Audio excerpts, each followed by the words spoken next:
গণ অধিকার পরিষদের সভাপতি নুরুল হক নূরের উপর হামলার ঘটনায় জাতীয় পার্টির কেন্দ্রীয় কার্যালয়ে ভাঙচুর ও আগুন দিয়েছে বিক্ষুব্ধ জনতা।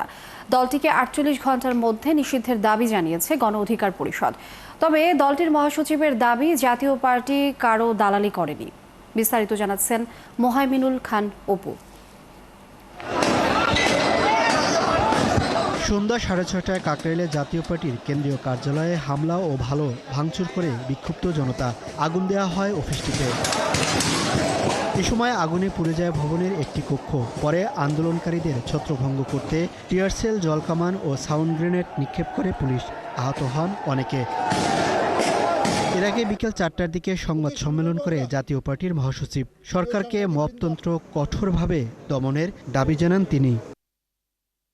আমরা খুব দুঃখ পেয়েছি, কষ্ট পেয়েছি যে আমাদের অত্যন্ত প্রিয় নুরু, উনি আহত অবস্থায় হসপিটালে আছেন। আমরা দোয়া করি উনি খুব দ্রুত আরোগ্য লাভ করুক। তো জাতীয় পার্টিকে ব্যান করা, জাতীয় পার্টিকে রাস্তায় নামতে না দেয়া, জাতীয় পার্টিকে দোসর বলা, এই ধরনের ট্যাগিং রাজনীতির মাধ্যমে দেশের নব্য মপতন্ত্রের সৃষ্টি হচ্ছে।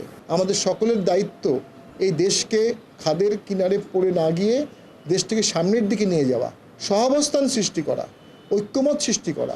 গণ অধিকার পরিষদের সভাপতি নুরুল হক নূরের উপর হামলার ঘটনায় বিক্ষোভ করেছে দলের নেতাকর্মীরা। ৪৮ ঘন্টার মধ্যে জাতীয় পার্টিকে নিষিদ্ধের দাবি জানিয়েছে দলটি। চাপার ঘাড়ে চড়ে আবা কিন্তু ফিরে আসবে। সুতরাং এই ফাঁসিবাদকে প্রতিহত করা, হাসিনাকে যেভাবে দিল্লি পাঠানো হয়েছে, ঠিক একইভাবে হাসিনার ফাঁসিবাদকে দিল্লি আমাদেরকে পাঠাতে হবে।